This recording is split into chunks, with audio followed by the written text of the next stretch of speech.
everybody, and welcome to Walk the Talk. My name is Tumi Ramela, for those of you who don't know me. If you're new here, hello, welcome, browse, and I hope you do stay. If you are an oldie, hello friend, and welcome back. Today, friends, we are speaking about something that is very close to my heart. We're speaking about health. So for this entire month, we're going to be speaking about health. And today we're speaking about health in a very different way. We're speaking about specifically emotional, mental health tied with financial health. I'm sure you're asking yourself a lot of questions, but don't worry. I'll sort you out just now. And with me today, I have someone who I think is absolutely funny. So I don't know if in their next life they're going to decide to become a comedian. I would support that, you know, or if it's a side hustle, I'll definitely support that. She's a mom and she's the founder of Wisdom and Wealth. And if you're asking yourself, what is that about? Well, stay tuned, friend. Without wasting any time, let's get straight into this one. We are sitting with Lelo Mashatile. Lelo, welcome to Walk the Talk. Thank you so much, Tumi. I really appreciate being here. Yeah. Yeah, it's been a long time coming. Yes. I was supposed to be here a long time ago. Yeah. So I'm really excited to be here. But you're a busy girl, so we understand. You're a busy girl. And you need your rest too, right? Yeah. Yeah, so we understand that. But how are you today? You rested? You look good? Thank you so much. I'm good. Yeah. I'm good. Got my gym in. Yes. Got my personal time in, and I'm like ready for a nice conversation. So I'm doing good. Yeah. Absolutely love it for you. We're going to start out with a little game. I like games. We're going to start off with Would You Rather, right? Just to get to know you a little bit, you know, just to get to know what Lelo would rather do. So, would you rather swim in a pool full of Nutella or maple syrup? I don't like either of them. Oh my god! You have to choose one. They both are. I know. Maple syrup. Maple syrup. I honestly thought you were gonna go for Nutella. No, I'm not a big chocolate fan. Gosh. Maple syrup, but also maybe because I can just keep my mouth.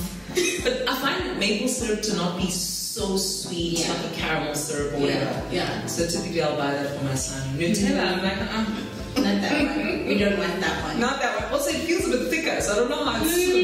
Okay, smart choice. Alright, would you rather be in jail for 5 years or be in a coma for a decade? Oh my goodness. Because if he's in jail, I can still talk. Yeah. No. You can still do what you love. Look, I can still be me in a coma. I'm not sure. No. Yeah, because, well, if you're in a coma and you're 30 years old, for example, for 10 years, you wake up, you're 40, and your memory is 30 years old. Okay, I get you. I hear you. My last would you rather question for you is, would you rather lose your sight or your memories? Sight. Why sight? Because I think you can still get on with life, but memories, my goodness. I know. Oh no. Yeah. Not my memories. Like all of us. You know what I mean? My son, my life, my family. Yeah. And you can still learn how to do braille. You know what I mean? Like this. Yeah. You can almost readjust your lifestyle when it comes to that. I hear you. Memory. But with memories, then there's no guarantee of creating new ones either. Right? Yeah, I hear you. Scary. No, I hear you. Those are hard questions. I know. I was just like, you know what, we're going hard for letters today. We're going in too hard. But like you were mentioning earlier when we were talking that you don't watch TV, I found that very interesting. Well, I don't watch TV either. I have like Netflix and stuff. But like, why do you not watch TV, girl? I don't know. I think it's just has always been a thing. Like I drift when I watch television. So I'd be sitting with my brother and we're watching something and he's like, "Hey, did you just see that?" I'm like, "No, I'm not. I didn't see it." But like, I'm watching like I'm there. Yeah. Everybody's like, "What is she doing there?" Yeah. Why didn't she? Where's your brain? Typically, my mind would just wander. Oh, okay. But I think I'm more of a reader, a writer. I mean, you don't have to be either or. Yeah. but I find that to be a lot more entertaining. But lately, I do find a bit of television nice to watch, especially on my rest days. I'll be like, okay, cool. Everybody's talking about Emily in Paris. Let's check it out. And I'm like, oh, this is nice. But I must like what I'm watching to actually watch. But otherwise, I'll sleep or I'll just doze. Like my mind will just go somewhere else. Yeah, that's pretty interesting. That's pretty interesting. So, if you're not watching TV, how do you entertain yourself? I enjoy my own silence. Like it's a very strange thing. Like even if I get home after the gym and I'm having breakfast, silence will do. Like just good silence. Think about what my day is. But generally, I'd read a book. Yeah. I like podcasts. I listen to a podcast, especially if it's a topic that I need help with in my life. You know, watch a sermon maybe. But like, yeah, that's as much. I suppose the thing about television now is that, you know, television back in the day was limited, right? SBC1, Mnet, you know what I mean? Like, but the stuff is like you're watching cartoons, I've never been a cartoon girl, like, but now that my TV is a smart TV, I can watch YouTube. So anything I used to listen to, I can now watch. So I think now I watch more because of that. But generally it's like once a week. And even then for maximum an hour or 2 hours a week. Nice. But, sorry, I have to add this. Yeah, sure. Go ahead. Because I've also never been a movie person. Yeah. Oh, no? No. I made so many assumptions about you. I'm starting to think, okay. Went over. But there's so many movies I probably would have watched in my childhood if I was a movie, TV person. But now that I've got a son, it's like I'm catching up on my childhood. So I'm watching all the movies from Home Alone, the Mr. Beans, or you know what I mean? Like, and now I feel like I'm catching up. So I feel like now my TV intake is probably a lot more than it used to be because then we have movie nights with my son. Oh, that's cute. Yeah. I love that. But that's about it. After that, I'm not watching none. He's like, let's watch another one. I'm like, no, I'm done. That's enough now. No, I hear you.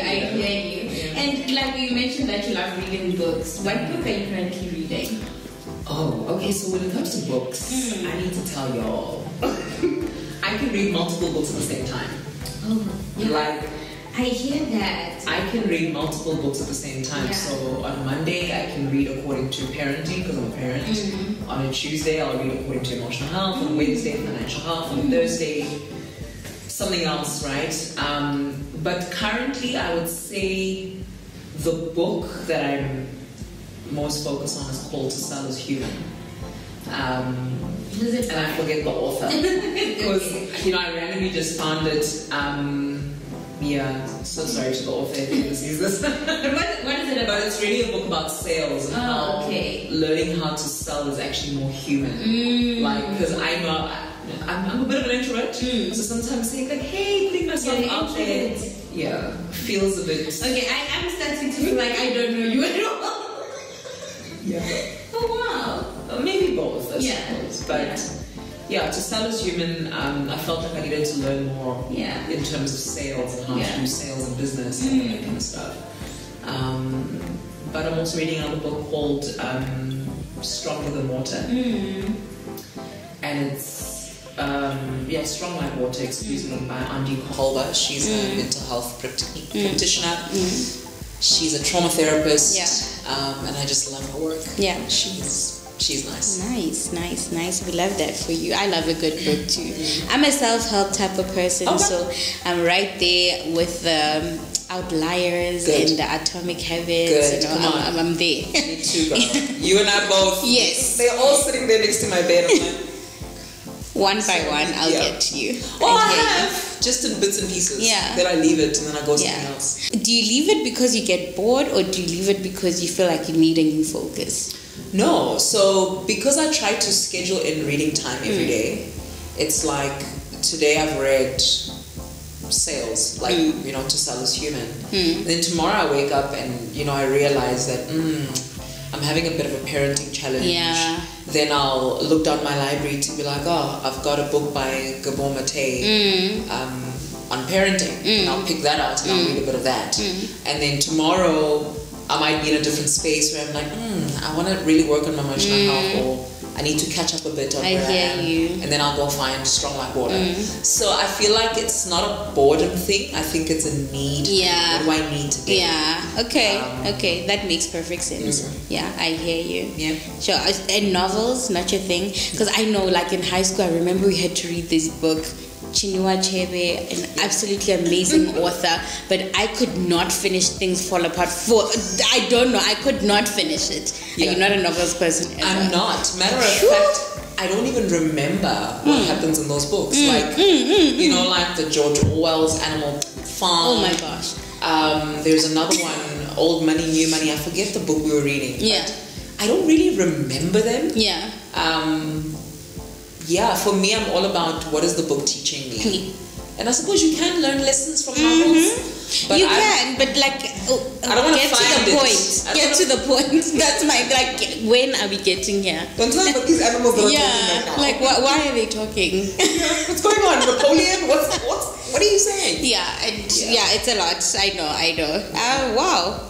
That's very interesting. And the reason we are here today, well, I guess like the bigger part of why we're here is to speak about you and what you do and who you are. I know, well, I assumed I knew. Now I feel like I'm relearning. You know what I do. I know what you do. And I think I assumed you were extroverted because of how bubbly you are. I just assumed that you are very extroverted. And you're not a shy person either. So I was like, this is an extroverted person. So when you said you're an introvert, I'm like, ooh, okay. Did I get it right? Wait. But no, I hear you. For those of us who don't know you and don't know what you do, can you just tell us a little bit about who Lelo is? Absolutely. So I am the founder of Wisdom for Wealth.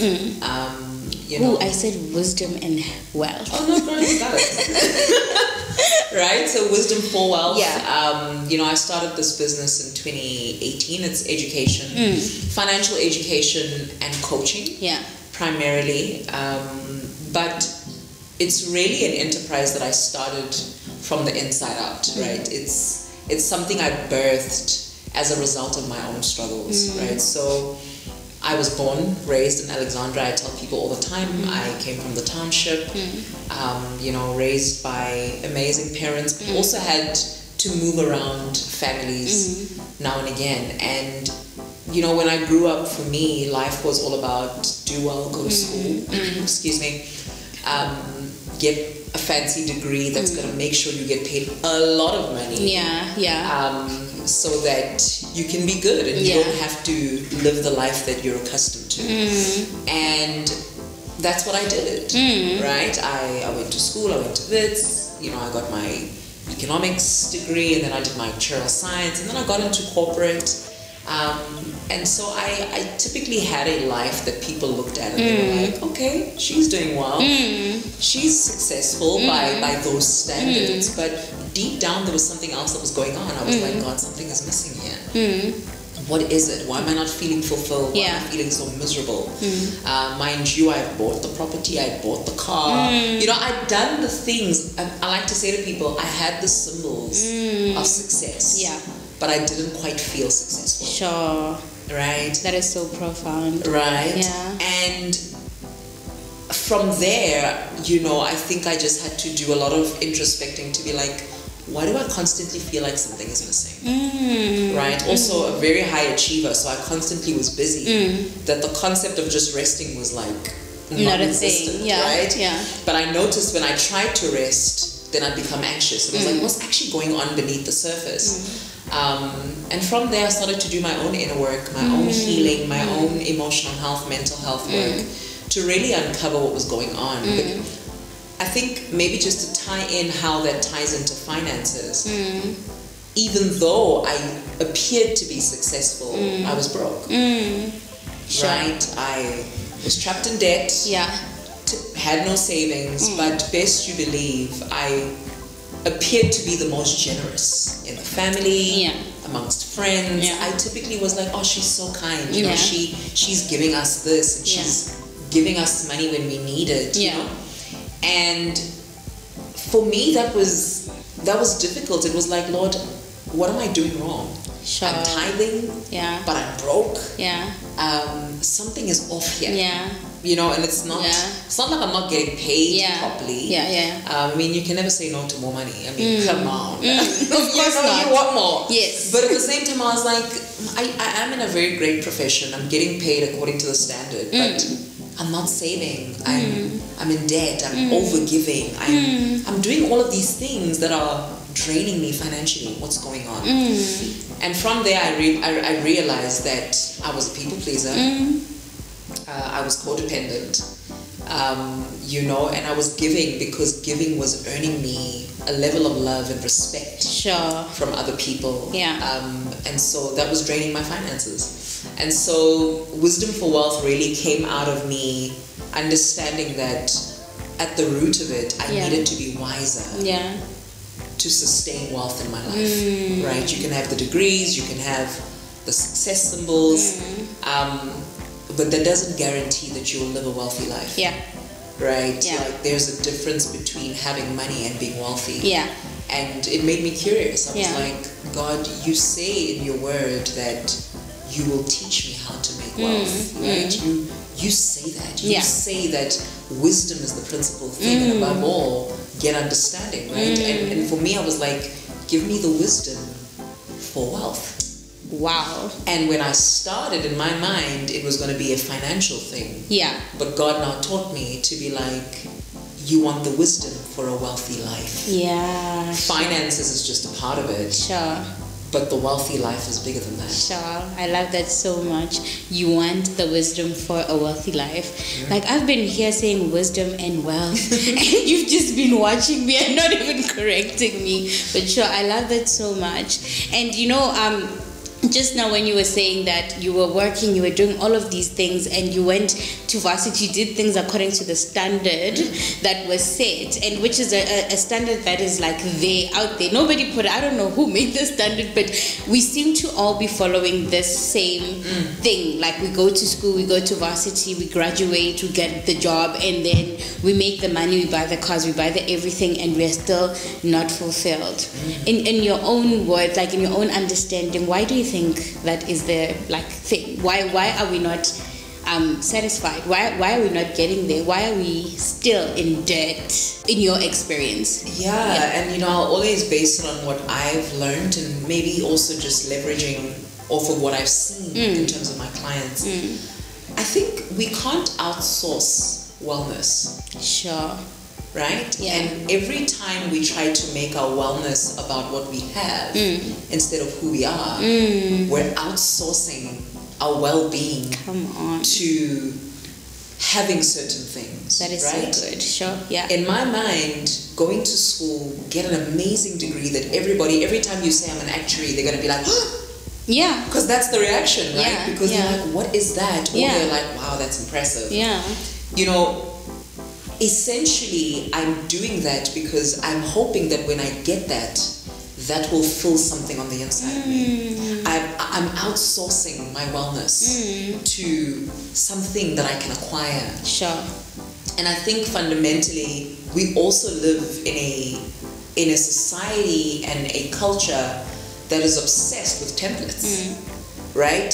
It's obsessed with templates. It's like, if you don't do it like this, then this is wrong, right? If you're not good at math, you're not good enough. If you're not good at science, you're not going to be successful, right? So these are all these narratives that are going around, and you know, if I can be honest, right, this is Walk the Talk, and I'm not sure how deep I'm allowed to go into my spirituality. Listen, Walk the Talk, if you're on this channel, you know that we speak about Jesus. I've said this. We speak about Jesus on this channel, and Walk the Talk is about people who are not only interested in making a difference, but being the difference. So if you're being the difference, then you are as real as you can be. I'm so glad. Please give it to us, ma'am. But I wanted to say to you, a lot of the world systems that we grow up in are rooted in principalities and powers. there are principalities and powers that sit over certain systems, right? That says children have to be trained that this is success. Sure. So we're taught from a very young age. Yeah. Successful people drive red Ferraris. Yeah. If you're not good at math, you're dumb. If you're not this, you're not good enough, right? And I think we start to adopt these templates, and ultimately we think if we will just sort that out, then we will be fulfilled. Yeah. But this is what I had to learn from my own experience and my engagement with God and praying through my own journey to be like, I'm unfulfilled. I don't like what I do at work. Something is wrong. What's going on? And this is what I heard. Fulfill, and then you will be fulfilled. Sure. Right? Sure. Fulfillment, internal fulfillment is based on whether or not you are fulfilling the life that God has for you. Sure. Right? So I can't go around chasing everybody else's success symbols and think that's going to fulfill me if I'm neglecting who God made me to be. Sure. Because that's where my internal fulfillment is going to come from. It's me accepting my own assignment and to embrace it and to walk in it, even if it looks different to what they call success. Sure. Wow. So, and that's something that requires courage. Yeah. But it's something that I'm in the middle of. You know, I don't always know the answers, but I can definitely tell you, ever since I started prioritizing my own holistic wellness, because that's truly what wealth is. The moment I started doing that, I'm happier than I've ever been. Yeah. No, I hear like you. Fulfilled, like sitting here talking to you, this for me is fulfilling. Yeah. I love it. Sure, I hear you. And it's such a difficult thing to get to, right? I know for myself as well, it's not easy to say, I'm going to be fulfilled, I'm going to do this to be fulfilled so that I can fulfill the purposes of God or what God is aligning in my life.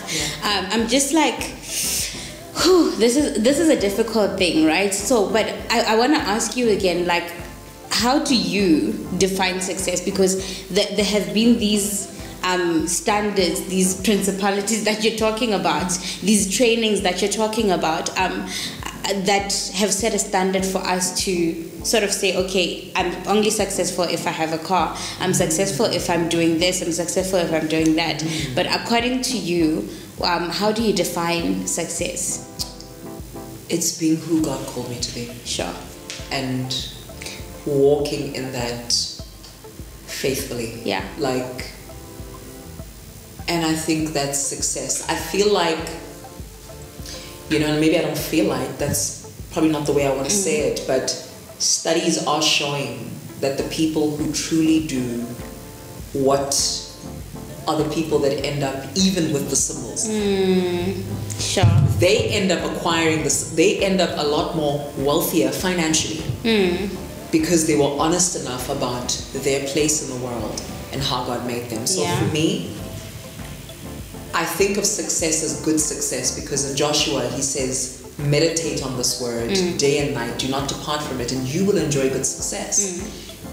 For me, that good success is a success that is based on who God made me to be. Yeah. It's a success that's based on God's word over my life to say, this is who you are. Yeah, I love and this that. is why I made you. Be that.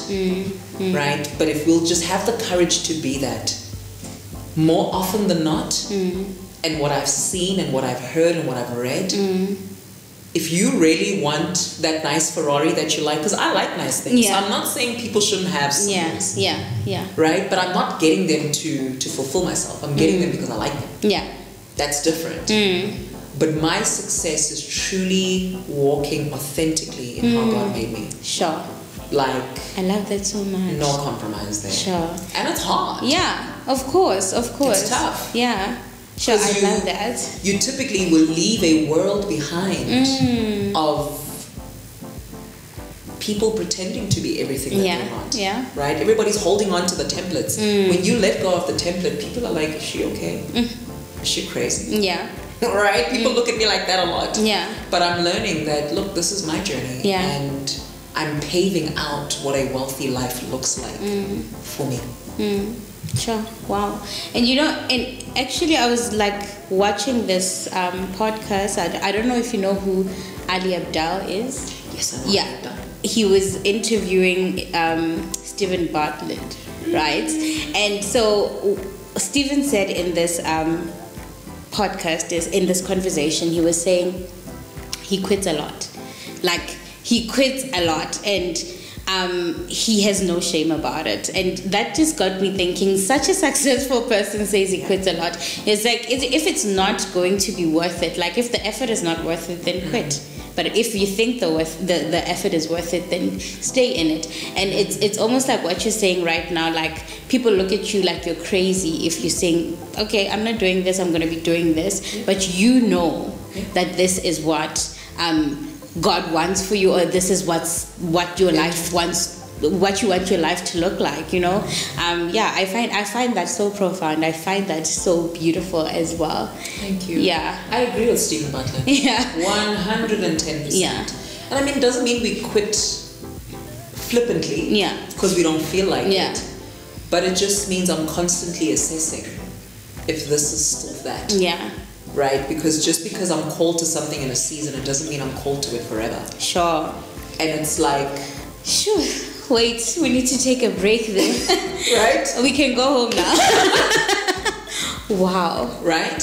Just repeat that one more time. Just because I'm called to something in a season, it doesn't mean I'm called to it forever. Sure. Right? Wow. So God leads the children of Israel by a cloud. Yeah. And it says the moment they see the cloud shift, they had to move. Yeah. And sometimes they stayed a day. Yeah. Sometimes they stayed 2 weeks. Yeah. But do you know what I mean? Yeah. For you, it's follow the cloud. Sure.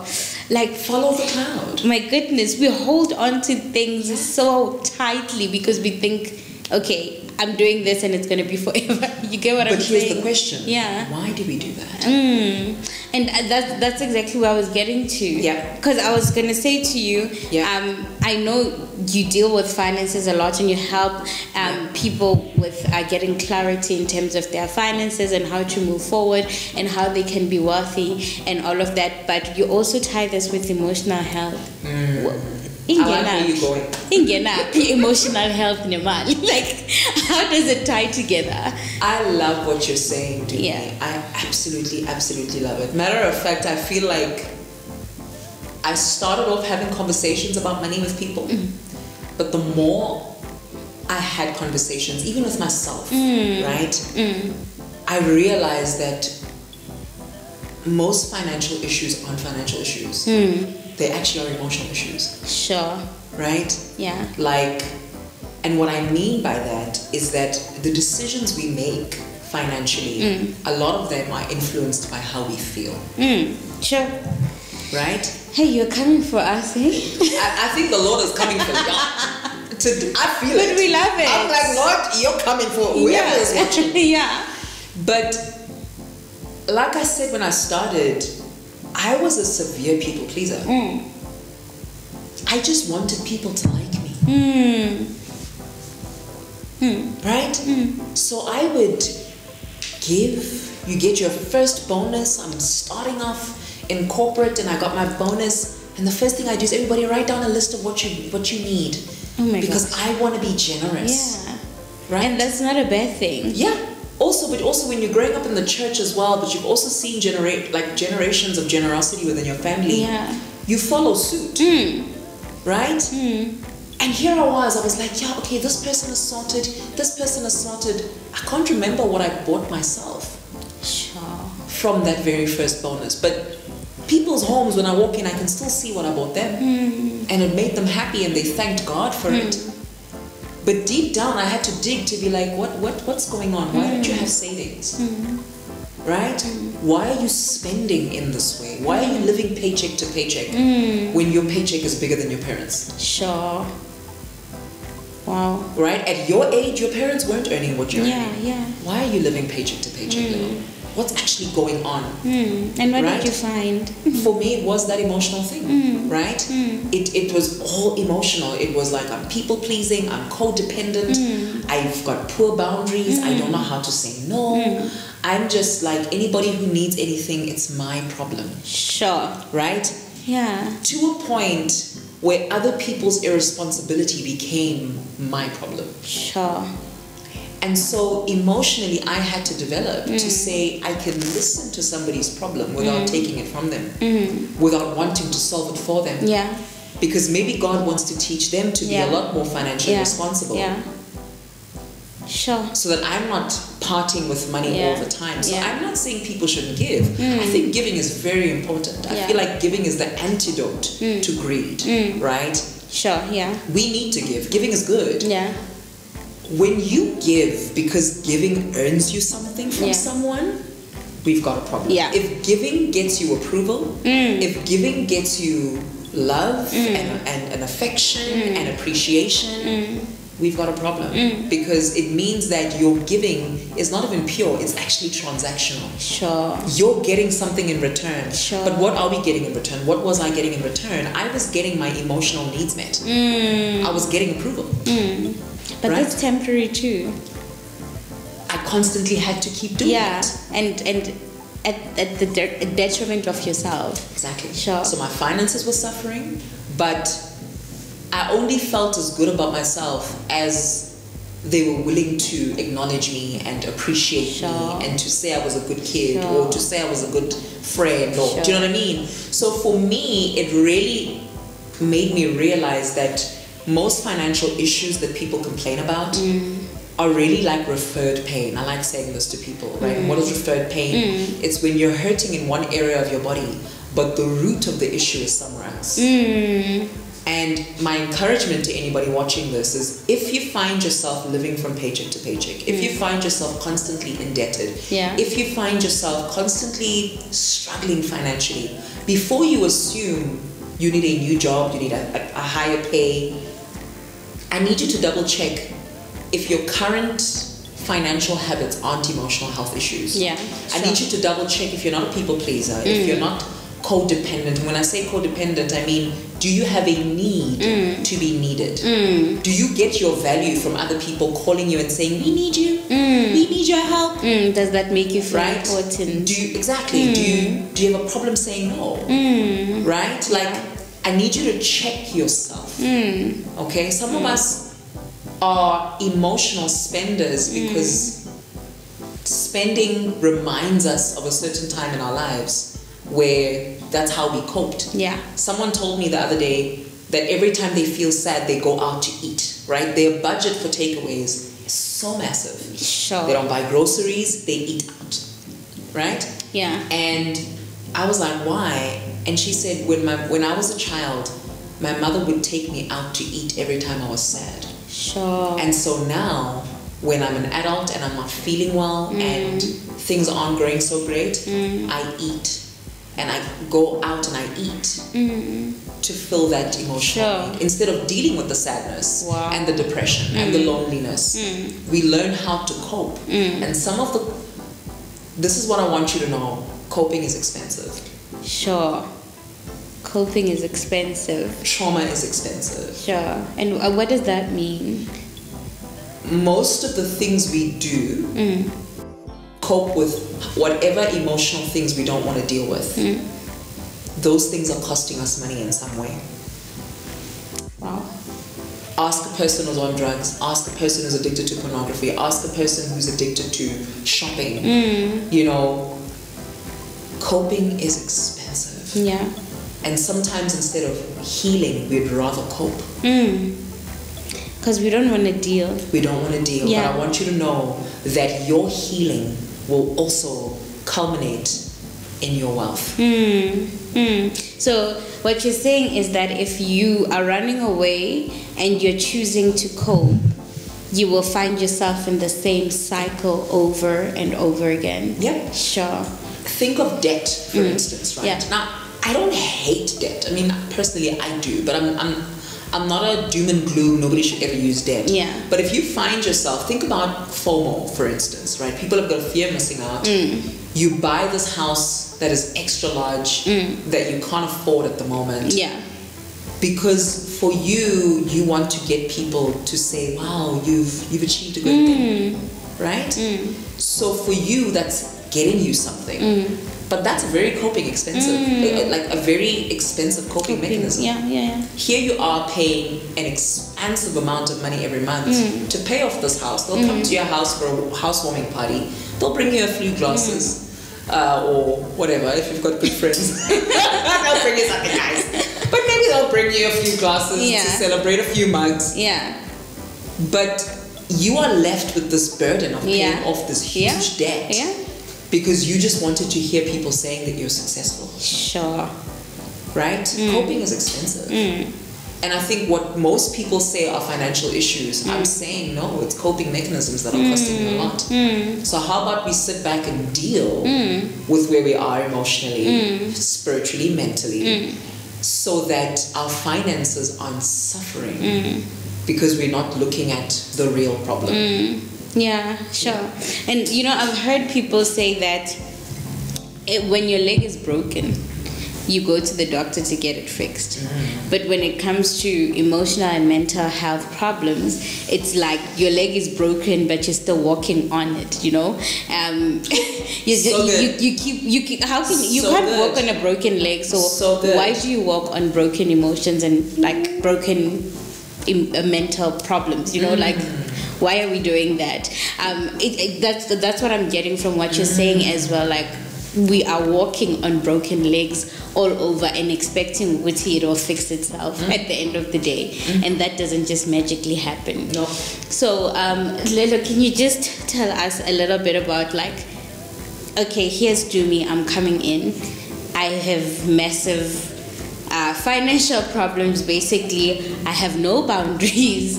I spend a lot. When I am feeling down, I go shopping. When I'm feeling down, I go eat. When I'm feeling down, I buy people things. I'm coming to you and I'm saying, okay, Lelo, I need help. Here are my finances and this is what I do. What would be the first thing that you kind of approach? I love it. I'm not one for quick solutions. Unless that's the obvious thing to do. But I think I'd always consider three things. Right? And I think the first thing is your mindset. Right? So I'd want to unpack, how do you actually see money? Sure. Right? Because I can show you how to get out of debt. Debt is the problem. Or I can put together a strategy right now. If you follow the plan, you'll be debt-free fast. Right? I can do that for you. But chances are you'll get back into that same hole unless I address your mindset first. Sure. So for me, I'm curious to know, right? So Tumi, what did you see about money growing up? Right? Who taught you? Where did you learn these financial behaviors? Where did you learn these things? What do you actually believe about money? How do you relate with money, right? So I think that's the first thing I tap into. And I typically guide clients through an exercise, you know, of the genogram where I'm like, just go back and look, right, at your whole family structure. What are some of the financial lessons or experiences that you've had that have made you think of money in a certain way, right? And you know, there's a whole science behind how to get to those answers. And I'm not saying that will change things overnight, right? But I think from there, we're able to see where the problem is. I think what we underestimate is that self-awareness is powerful. Sure, Self-awareness is powerful because a lot of the things we're doing financially, it's like we're doing them in autopilot. We don't even realize we're doing them. We're just moving. And sometimes you just have to stop, slow everything down to be like, hey, where did I learn that? So your mindset for me would be the first thing that I look at, and then also guiding you through how do we fix it. Right? There's science about how to fix it. Some people do affirmations. Some people do, you know, neurolinguistics programming. And those things work for some people. They don't work for others. I'm not that kind of girl. Like I'm big on awareness. But once I've caught myself doing something, I'm more likely to see it the next time. To be like, oh, before I go out and shop, what am I feeling? And that's not like something that a lot of us have. No, we don't do that. But that's why I'm saying I'll guide you through self-awareness first, right? So your mindset would be the first place I start. The second place would be your heart set. Right? And what do I mean by heart set? I want to check on your emotional health. How are you doing? Right? How are you doing? Like, And I typically talk people through your emotional needs. And I learned this from an author called Denise Boggs. She's absolutely amazing. But we are all born with certain kinds of needs. Yeah. Right? We're not just born with the physical needs. Yeah. Right? Like your clothing, your food. That's the stuff our parents easily meet. Because you're crying, are you hungry? Is the nappy wet? So it's easy to meet physical needs. We've got spiritual needs, and God meets those needs, right? But emotional needs, on the other hand, can go unnoticed. Yeah.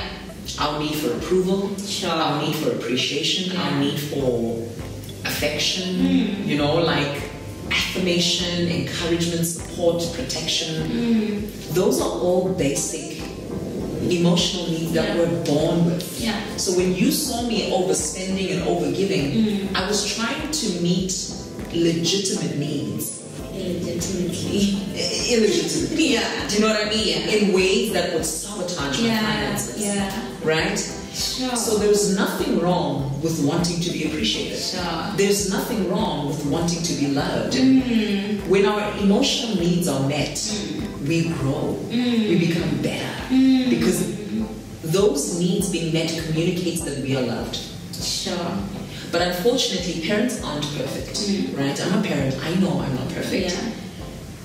Sometimes those needs go unmet. And unfortunately, if they weren't met in your childhood, it doesn't mean you stop needing them when you grow up. Right? Yeah. And so there's people who are behaving in certain ways financially because they still are trying to meet the need that wasn't met when they were kids. Wow. So we will typically check on your emotional health. How are your needs doing? What wasn't met? And in what way have you been trying to medicate for unmet needs using your spending? Right? So we'll unpack that. You know, I'll guide you through that. Sometimes we find that it's not really a childhood unmet need. It's just an inability to cope with feelings in the moment. Right? Sometimes we're dealing with grief. Yeah. Sometimes we're dealing with loneliness. Sometimes we're dealing with frustration, with fear, with anxiety. And we're dealing with all of these things, and it's like the only way we know how to numb it is to go shopping or to buy somebody something. Or, you know what I mean? Because that makes us feel good. Yeah.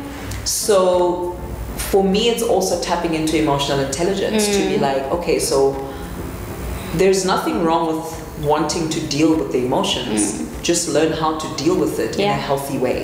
In a way that doesn't have to hurt your finances. So then we'll typically walk you through, you know, how you can do that. But that's more of a coaching relationship because I can't teach it to you one time and you're okay. Like, if you're 30, it took you 30 years to become who you are. One conversation is not going to get you out. Of course. It may give you awareness. But you need a bit of help. So I typically will coach somebody, hold them accountable, help them, walk with them. I work with a therapist as well within my business, and he's my go-to. When I can see that a client needs proper therapeutic work, I will refer them to the therapist that works within Wisdom for Wealth. So that would be the second thing you look at, your heart set. And I think that's where a lot of the times the penny drops. That's where I feel like people get it. They're like, you've come for me now. And I think that's transformation. That's when people begin to see the transformation because they're like, oh wow. Because most people believe that they're doing badly financially because they're bad people. Or they're not smart enough. Right? So they just feel the sense of, I'm not good enough, I don't know how to do money. But unpacking emotions and like the mindset makes people see that it probably didn't start with you. You probably didn't get the love you needed. You probably didn't get a certain thing that has now made you cope. Using your finances, kind of thing. It probably didn't start with you. It probably didn't start with you. So I tell people, forgive yourself, especially if a person is in a bad situation. Some of us don't get better financially because we're too busy beating ourselves up for what we did. And let me tell you, I'm here. I've made mistakes, y'all. Like, don't for a second think I'm speaking from a place of perfection. I'm the person who bought an apartment that was so big my son and I didn't need the space. So what did I do? I rented it out and I got something smaller. So the examples I'm giving you, I'm talking about me because I want you to know that it's personal. Like but I had to forgive myself. Right? You didn't know better. Nobody sat me down to say, okay, this is how we do money. Yes. So I sort of went into the world exhibiting what I saw. Right? So forgive yourself. And so the emotional health piece will help with that. And then we'll speak about your skill set. So there's mindset, heart set, skill set. And what does that mean? In your skill set, this is where you're going to learn the skills of how to do money better. Right? So from your monthly spending plans, which is a budget, to learning about investing, learning about savings, just learning how to manage your money better. So I say when it comes to skill set, there's 3 skills you need when it comes to dealing with money. 3 skills you're going to need to master. You're going to need to learn how to make it, right? And so I call that income elevation. Right? So whether it's a side hustle, whether it's how do you prepare yourself for a promotion, right? How do you scale your income? And then you need to learn so you need to learn how to make it. You need to learn how to manage it. And you're going to need to learn how to multiply it. Sure. That is so good. Right. So the skill set portion is where we talk about how to make it, manage it, and multiply it. Wow. And that's where you learn the skill. So often when people want to speak about finances, the first thing they want to speak about is skill set. Show me how to do it. And I'm like, I can show you how to do it. But that's not going to solve the problem. Not going to solve it. Sure. Wow. And this is so mind-blowing for me. This is so good because normally when we speak about finances and someone who is a financial expert or whatever, nobody touches on mindset, nobody touches on heart set, like you've put it. I'm now using these terms. Oh, go ahead. I also learned it from a coach. Nobody's speaking about that. Everybody is speaking about the skill set, and you find us going through these courses, you find us going to these people and trying to get better financially, but a year, 6 months later, we are back in that rut. So I love this so much. We're not cheating the system. And you can't cheat the system. It's been proven over all these years. We've been doing the same thing. We've been doing the same thing over and over. It's like that saying where they like, you do the same thing over and over and you expect things to change. That's very crazy. And they say that's insanity. That's crazy. You can't change if you are doing the same thing. So this is so profound. And if you don't deal with the root of what the problem is, you'll find yourself back there. Wow. My goodness. I could keep you here for an hour. We could talk about this. But then that would just be free consultation. And we don't do that. Come on. We don't do that on this channel. You know how to make money. We don't do that on this channel. But Lelo, honestly, any parting words from you? And before you say your parting words, I just want as well for you to just let us know how we can get in contact with you. How does one get to learn this heart set, this mindset, this skill sets? How does one get to spend time with Lelo and say, Lelo, teach me? Thank you so much, Tumi. So find me on social media, right? On Instagram mostly, because I think that's the one I use. TikTok, very toxic vibes. But you can find me at Lelo Mashatile on Instagram. But the Wisdom for Wealth page is at Wisdom for Wealth _ but my website is www.wisdomforwealth.co.za and on there you'll be able to see the courses we have, the coaching programs. I'm actually starting something very soon called the Wealth Circle, where it's a membership where people can get masterclasses every month. We will have a community, conversations, and we're going to be rotating through mindset, heart set, skill set. It's almost like taking people on the journey. But that will be my mentorship group. These are a group of people that I will be mentoring and guiding them through that, bringing experts into the room to teach on specific topics. So I'm really excited about that. But find me on the website, and you know, I'll share the details with you. Maybe add them in the description. Yeah, they'll definitely be in the description box. Yeah. So it's just look at that, and I do have a podcast as well. I'm just going back to recording. Okay. Matter of fact, this very week. So you know, they'll be able to catch up on those episodes as well. But if you're on my Instagram, you'll find the link to the podcast. Yeah. And you'll be able to listen. Yeah. But yeah, that's how you can hold me. Wow. Yeah, you've heard, friend. Like, please, I am encouraging you, go now. In fact, stop this video right now and go and search for Lelo's website. Go on Instagram. She said everything. The links are there on Instagram as well, right? You can just pop there and see what's going on and sign up for, you know, whatever you can. Please go. I'm encouraging you to do that right now, right? And so, Lelo, any parting words from you? What do you want to leave the talkers with? My goodness, I'm gonna say something that came in the beginning. Yeah. Because it came in such a way that I knew it wasn't me. I knew it was the Holy Spirit Himself giving it to someone. Yeah. And I need to write it down myself because I was like, whoo, okay. Yeah. Strong. Yeah. Don't outsource your wellness. Sure. Yeah. To external things. You cannot outsource your wellness. And truthfully, it's not about creating wealth just in terms of finances. You want to build a wealthy life. Yeah, sure. And what that means is that it's not just about what you have and how your life looks. Yeah. It's also about how your life feels. Sure.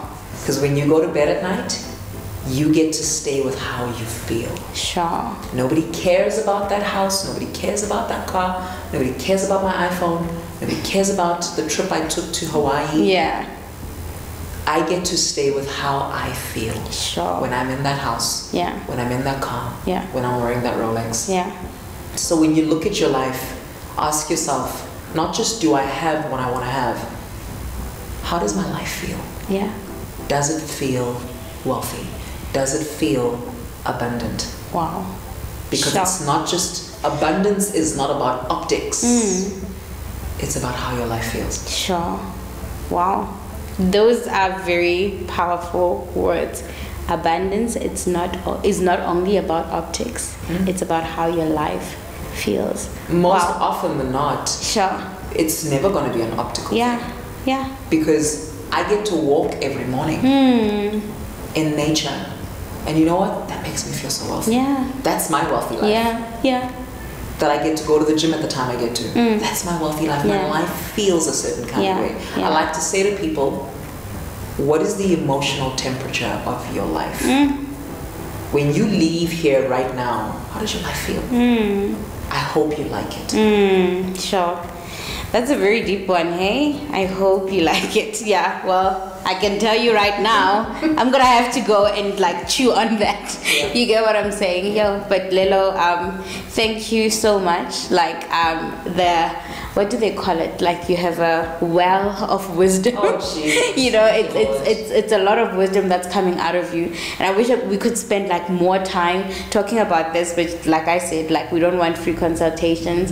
But I just want to say to you that like this conversation has been a very eye-opening one for me, like from how we just started it slowly coming to speak about this. I know like when we speak about finances, like you said, we just jump into the skill set, but you've made us aware of like the root problem isn't really the skill set. The skill set is the last thing that we need to deal with. And you know what? I did sign up for that the course that you did with us, and I am gonna get one-on-one consultations because that was an opening, and now we need to go deep because we haven't gone there. I love it. Yeah. But I want to say to you, and I feel led to say this right now, is that I know you're saying, okay, you could keep me for hours, no free consultations, but you know what I see? Yeah. Walk the talk? Yeah. I see live events. Sure. I see live podcast recordings where you can have speakers, where you can have people to be in the room. And the time will come for that. Yeah. And you call me for that. Love it. You will be there. Yes. For that. Yes. So that we can have deeper. And, you know, who knows? You know, when you have a walk the talk community, who knows? Maybe we'll be those people that are just like, let's give them the knowledge. Yes. So I'm always here for you. Yeah. Thank you so much. I'm proud of you, and I see live events for you. Yeah, I love it. Thank you so much. I do. I receive that. I appreciate it so much. And yes, we'll have those live events, and then we'll have the hours. Yeah. We'll have the hours. Oh, they would have bought a ticket, so yes. So then we'll have all out. Thank you so much, friend, for joining us today, and I hope that you have enjoyed this conversation. But more than enjoyment, I hope that you have taken something, and I hope that you will go to Lelo's website and you'll go on her social media pages to get in contact with her so that you and I can be well. Remember, I said to you, I am not interested in us getting better, but I want us to be well. And I want us to be adults that are well. You get what I'm saying, friends? So please go sign up. Please go check her out. And I just wanted to bring her here so that you can get a glimpse, get an experience of who she is and what she does. And I have experienced her so many times, and every single time I am in awe. I'm just like, sure, wow, sure, wow. So I don't know. You will let me know how it goes with you, and communicate with us in the comment section, friend. We want to talk to you. I will link her stuff in the description box, so make sure you use that too. But this has been Walk the Talk, friend, and my name is Tumi Ramela, and I'm gonna see you again next week. We are continuing to speak about being healthy, and it's bye for now.